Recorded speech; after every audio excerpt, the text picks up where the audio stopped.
Bonjour à tous, cette vidéo fait suite à celle où j'ai parlé du cadeau de naissance de la lumière. Et donc j'ai intitulé cette vidéo Nous sommes les manifestations de l'esprit.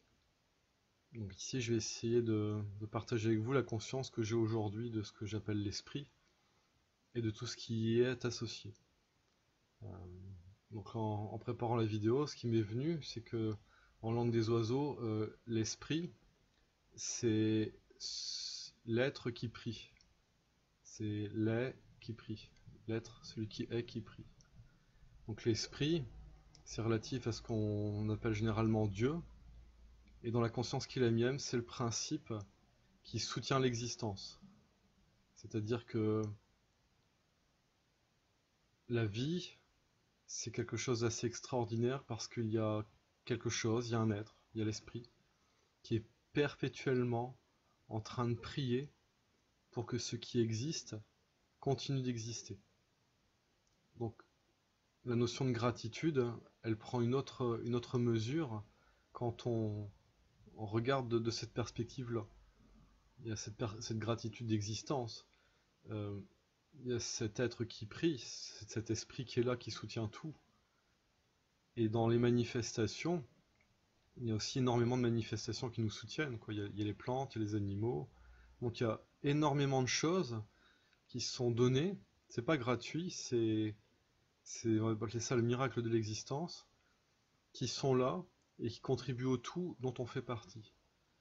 Donc, quand je dis que nous sommes les manifestations de l'esprit, l'esprit, c'est le fond, c'est le créateur. Et ici, les manifestations, c'est la forme, nous sommes les créatures. Donc il est vraiment fondamental de comprendre que la partie ne doit pas se prendre pour le tout.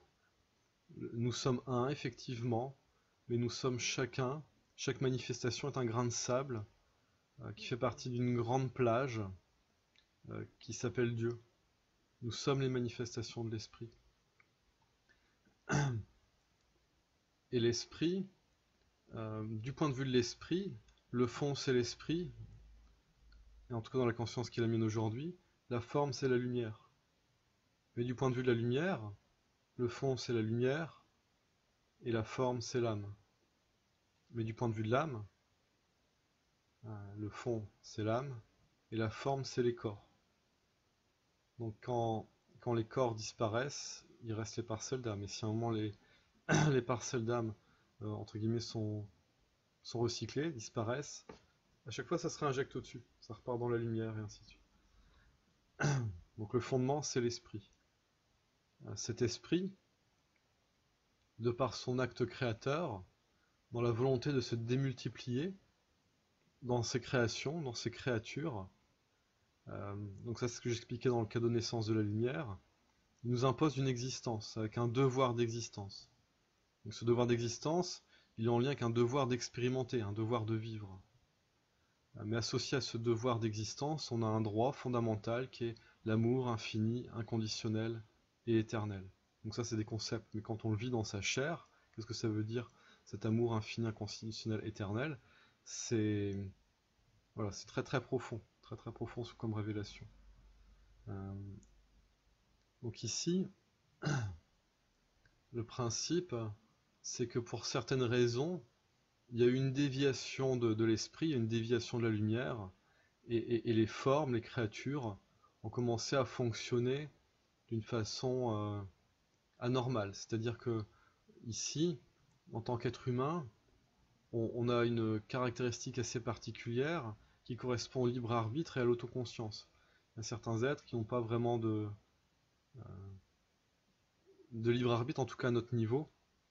Et donc ici, c'est en lien, moi ça me fait souvent penser à la fameuse histoire de la séparation de l'arbre de la connaissance du bien et du mal avec Ève, le fait de manger la pomme. Et si on occulte ce mythe, c'est de comprendre qu'effectivement, a priori, à un moment, certains êtres étaient en omniscience avec l'esprit, et donc ils étaient les prolongements de l'esprit. Ils n'avaient pas d'individualité propre. Ici, le fait de nous donner des individualités et un libre arbitre, c'est pour nous permettre a priori de développer l'autoconscience. C'est-à-dire le processus de l'esprit, qu'il puisse se refaire dans des manifestations, et que ces manifestations soient des outils pleinement conscients et autonomes de l'esprit. Donc on a un devoir d'existence, un devoir d'expérimenter. Et donc ce libre arbitre, a priori, a entraîné des déviations en lien avec le fait de se détourner de l'esprit, de se détourner de la lumière. A priori, en lien avec ce libre arbitre, il y avait des commandements qui avaient été donnés, pas 10, apparemment ils étaient beaucoup plus nombreux, plus proche d'une centaine, qui étaient de dire, voilà, on vous donne le libre arbitre, mais on va vous mettre des commandements, donc faites-nous confiance, c'est l'esprit qui dit, bah voilà, une manifestation de l'esprit, pour faire simple, ici à notre niveau, c'est le Seigneur de Lumière, qui soutient ça, de dire, voilà, les commandements, respectez les commandements. Si vous ne respectez pas les commandements, vous allez vous créer des problèmes qui ne sont pas nécessaires. A priori, les commandements, ils ont été donnés avec une conscience qui connaissait les conséquences du fait de ne pas respecter les commandements. Donc ici, avec la notion du libre arbitre, a priori, certains êtres savaient que les commandements étaient recommandés, mais qu'il n'y avait pas de problème dans le fait de ne pas les suivre du point de vue du libre arbitre. Quand on nous a donné le libre arbitre, on nous a donné à un niveau la possibilité de transgresser certaines choses, et donc ici, certains êtres sont partis dans la transgression, mais après, plus que mesure, parce qu'en fait, il y a un problème qui se produit quand on commence à transgresser, c'est que soit on prend responsabilité de la transgression, et là on ressent et on prend conscience de ce qu'entraîne la transgression en termes de nocivité pour nous-mêmes et pour l'ensemble, et donc là tout de suite on revient en arrière, et on rétablit l'équilibre dans la création. Sauf que quand, à certains moments, certaines transgressions ont été faites, et qu'il n'y a pas eu ce processus-là, et que ça a continué, en disant, mais de toute façon, je vais aller un peu plus loin, et je vais voir jusqu'où je peux transgresser, ce qui se passe à un moment, c'est qu'il y a un point de bascule. C'est un petit peu comme quand quelqu'un consomme de l'alcool, à un moment il y a une bascule qui se fait, ou de la drogue, une bascule qui se fait, mais avec la transgression, avec l'individualisme qui commence à être la partie qui, finalement essaie de devenir Dieu, hein. C'est-à-dire la partie qui dit je suis le tout et qui nie le reste de la création, à un moment il y a aussi une bascule au niveau du pouvoir, et là ça part dans des formes de mégalomanie, d'individualisme, de vanité, voilà, des choses comme ça. Et voilà, c'est un point de bascule, c'est un peu comme quand on est au bord d'une falaise, quoi. Juste avant de tomber, on n'a pas l'impression qu'on allait tomber. Et là il y a cette chose qui se produit. Et généralement, quand ça se produit, les êtres, en tout cas les parcelles âmes correspondantes, c'est très compliqué, voire impossible de revenir en arrière. La seule possibilité de revenir en arrière, c'est grâce au collectif. Mais ça se passe aussi au niveau individuel, c'est-à-dire que si on a basculé dans une vie, on se réincarne, on va dire on se rétablit à peu près, c'est d'aller travailler sur soi pour aller réparer la partie de nous qui a basculé du point de vue d'un aspect de manifestation de ce que nous sommes qui est stable. Donc ici, on a besoin de se remettre vraiment dans le droit chemin qui correspond à l'esprit, qui correspond à la lumière, qui correspond à la loi. Donc c'est la vertu, afin de servir de pilier, d'avoir un appui pour symboliquement récupérer les parties de nous qui ont basculé dans la fosse. Alors même si certaines, a priori, ont vu le verre à moitié plein plutôt que le verre à moitié vide dans le fait d'avoir basculé, et on dit, bon, voilà, quitte à avoir basculé, on va aller à fond dans le pouvoir, on va en profiter, on va en trouver des avantages. Mais les avantages ne sont que des avantages illusoires, parce que ce sont des avantages quand on ne regarde que ce qui nous arrange. Si on ne regarde pas ce qui nous est dommageable, effectivement, il n'y a pas de problème. Mais quand on commence à le faire, ça devient douloureux. Donc ici, là, le mécanisme qui correspond à revenir, c'est de ressentir, d'assumer, pour vraiment prendre conscience et prendre responsabilité de ce qui s'est passé. Et effectivement, il n'y a pas de problème du point de vue de l'esprit à cela, parce qu'on expérimente. C'est juste que le libre arbitre, ça ouvre des voies qui peuvent être problématiques, mais quelque part, c'était un peu le prix à payer. Donc pourquoi je fais cette vidéo? C'est parce que en rendez-vous, en séance, il y a régulièrement la problématique de la culpabilité qui apparaît, et les personnes qui me disent « je ne me sens pas légitime ». Donc les personnes ne se sentent pas légitimes du point de vue de la lumière, et comme elles ne se sentent pas légitimes, elles sont ces notions de culpabilité, de mésestime d'elle-même, et après ça entraîne d'autres problématiques où c'est moins simple de trouver un sens à ton existence, de prendre soin de soi, voilà. Et donc après il y a vraiment une perte de sens qui s'enclenche. Donc ici, il y a cette notion de démultiplication de l'esprit, et donc nous sommes chacun une des démultiplications, mais ces démultiplications sont elles-mêmes démultipliées. Donc a priori c'est la multidimensionnalité qui est en lien avec ça, ce qui fait que le processus qui vise à rectifier, à guérir les parties de nous qui ont dévié, ça vient aider l'ensemble de ce que nous sommes, et de la même façon, ce que nous sommes, plus on se rectifie, plus ça vient aider à rectifier l'ensemble. Et au-delà de cet ensemble, c'est la lignée à laquelle on appartient. Donc en fait, il y a nous, dans une lignée, et nous, qui avons des prolongements, des démultiplications de par l'existence qu'on a eue. Donc ici, c'est vraiment un processus qui est collectif, c'est-à-dire qu'il y a une déviation qui a été collective, mais qui est partie d'individus. Et ici, la rectification, elle est aussi collective, mais elle part aussi d'individus. Donc généralement, les personnes qui ne se sentent pas légitimes, déjà c'est intéressant à un niveau parce qu'elles ont une conscience de ne pas se sentir légitimes, et que bien souvent, elles sont issues de branches de lignées qui correspondent à des déviations. C'est-à-dire qu'à la base, tout vient de l'esprit, tout vient des êtres de lumière, et ensuite ces êtres de lumière qui ont eu tendance à dévier ont eu des conflits, et quand il y a des conflits, alors on va un petit peu... Quand il y a des conflits, c'est comme si l'être que nous sommes, l'âme que nous sommes, comme si on était une goutte d'eau, une grosse goutte d'eau, et qu'il y a des endroits dans cette goutte d'eau qui commencent à s'assombrir. Et que ne réussissant pas à nous aimer et à prendre responsabilité par rapport à ce qui s'est passé, généralement en lien par rapport au fait qu'il y a des croyances qui ont été insérées, de dire ça c'est mal, et comme c'est mal tu dévies, comme tu dévies tu vas être exclu de la lumière, tu seras puni, tu ne seras pas pardonné par rapport à ça. Par rapport à ces fausses croyances, les êtres ont eu tendance à être dans le déni d'eux-mêmes, et donc c'est comme si le bout de la goutte d'eau qui s'était assombri, c'est de l'éjecter. Mais le fait de faire ça dans une dimension, après ça se reprojette dans les dimensions du dessous, et ça recrée un être qui est à l'image du conflit qui a été rejeté. Et c'est comme ça que les lignées négatives apparaissent.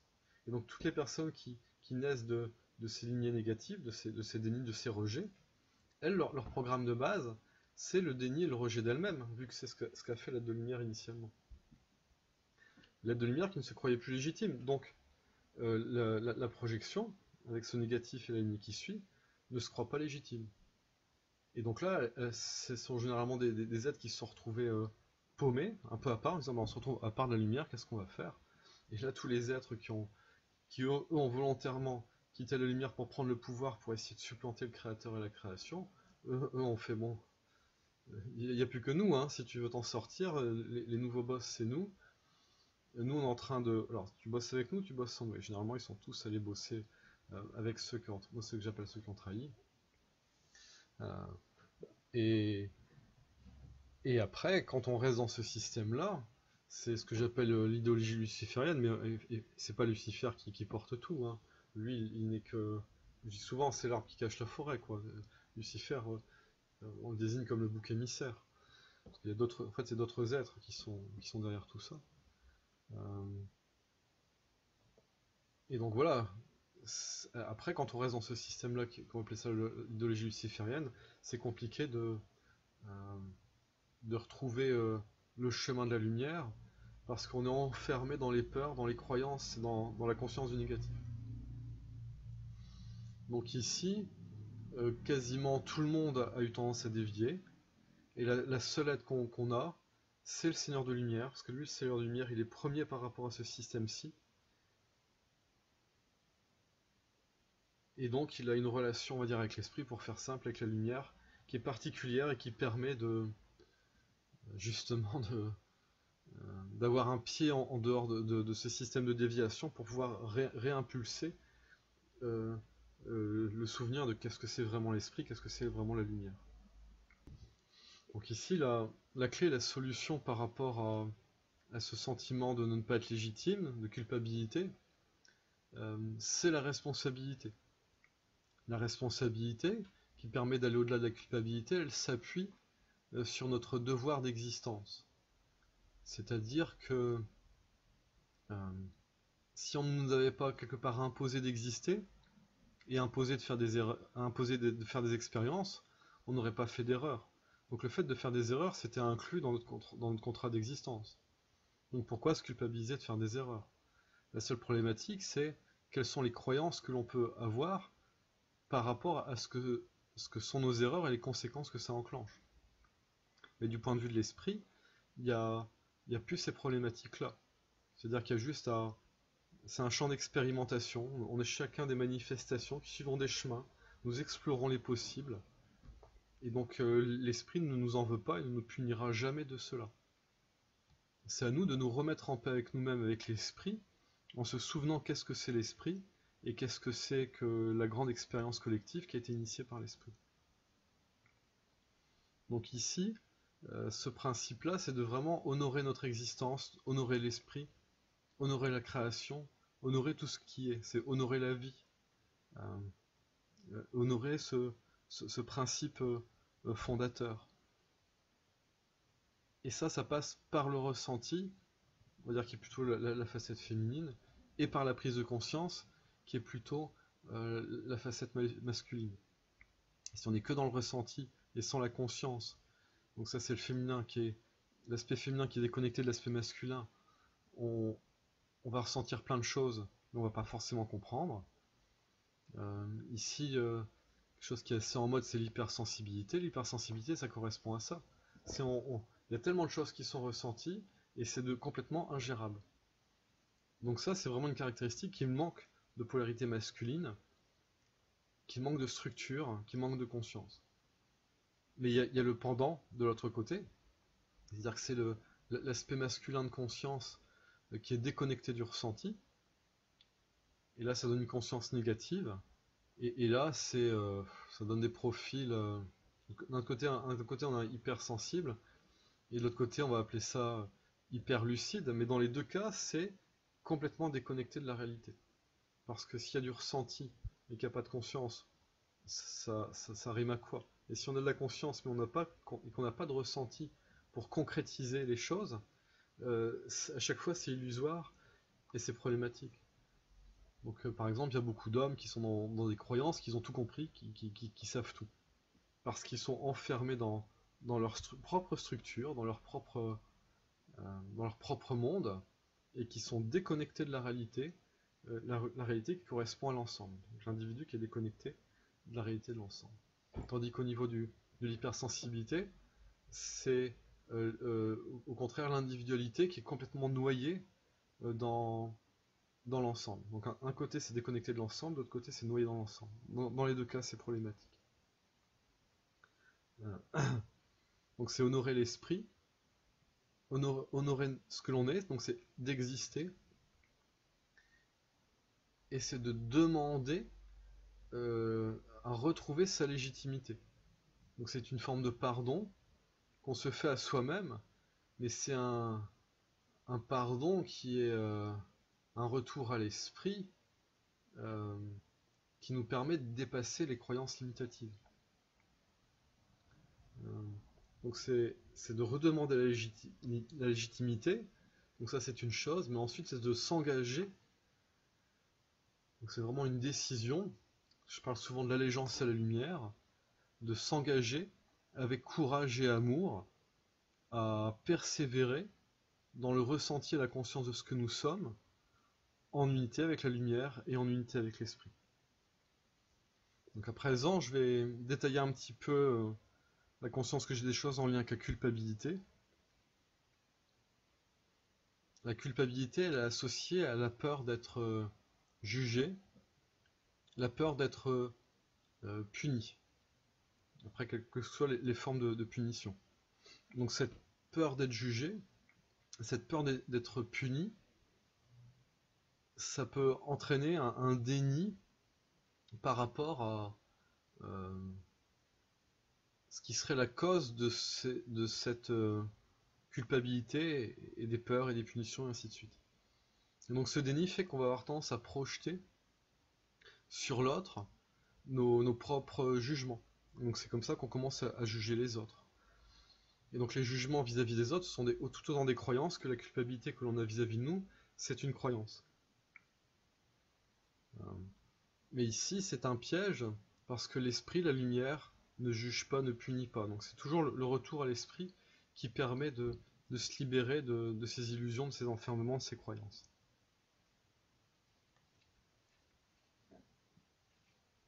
Et donc ici, la culpabilité, comme j'expliquais avant, ça entraîne mésestime de soi, négligence de soi, qui entraîne des problèmes d'incarnation. Et c'est vraiment en lien en fait avec le fait de ne plus exister. Donc finalement la culpabilité, elle est en lien avec la négation de nous-mêmes, la négation de que nous sommes, des manifestations de l'esprit. Donc ça s'associe à la négation de l'esprit. Vous voyez, donc là on part vraiment sur ce matérialisme luciférien qui est assez exacerbé.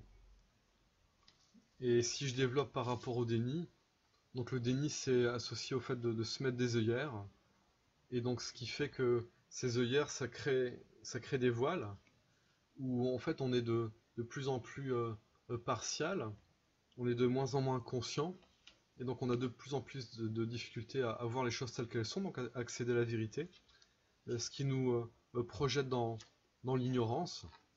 Donc ça on le voit bien aujourd'hui avec ce qui se passe dans le monde. C'est trop compliqué pour certaines personnes de voir le monde tel qu'il est. Personne se met des œillères. Donc les œillères, ça peut être tout aussi bien des protections quant à la charge émotionnelle qui ne serait pas gérable par rapport à certaines informations, ou par rapport au fait que conceptuellement, psychologiquement, ce soit trop compliqué. Et donc par rapport à ces œillères et à cette ignorance, il y a des croyances, il y a des certitudes qui sont mises en place pour se rassurer. Donc ce sont les peurs qui entraînent la création de certitudes. Les certitudes qui vont avoir tendance à se consolider en conviction, mais ensuite ça peut continuer de grandir et les personnes vont créer des idéologies, et c'est comme ça qu'on arrive vers le fanatisme. Donc ici, c'est de vraiment comprendre que il n'y a pas de problème du point de vue de l'esprit à voir les choses telles qu'elles sont. La problématique, ce sont nos croyances et ce que ça va engendrer au niveau émotionnel et psychologique par rapport à ce que l'on va observer. Donc si on n'a pas la possibilité de quelque part s'appuyer au niveau de l'esprit et de la lumière par rapport aux choses compliquées, pour pas dire horribles, que l'on a vécues, que l'on a faites, ou qui sont en train de se passer dans le monde, c'est très très compliqué. Donc ici la notion de foi elle est primordiale, mais cette foi elle doit s'appuyer sur le ressenti, la conscience de ce qu'est la lumière et de ce que c'est l'esprit. Donc c'est d'apprendre à exister en unité avec l'esprit. Donc c'est vraiment la notion de présence, présence à soi, de présence à l'esprit, la lumière, donc par la méditation, mais aussi par l'action, par voilà, c'est de se souvenir de l'esprit, de la lumière en chaque instant. Quelque part, c'est de prier en chaque instant, mais c'est de prier dans le sens avec l'esprit, de soutenir l'existence de ce qui est, et avant tout, notre existence, notre lumière. Voilà, c'est vraiment de se remettre au centre, en unité avec l'esprit, et plus il y aura de personnes qui réussiront à faire ça, plus il y aura de monde sur Terre qui, par l'exemple, par l'effet d'entraînement, réussiront à se centrer, à s'aimer et à exister pour quelque part pouvoir enclencher collectivement ce que je vais appeler la rectification.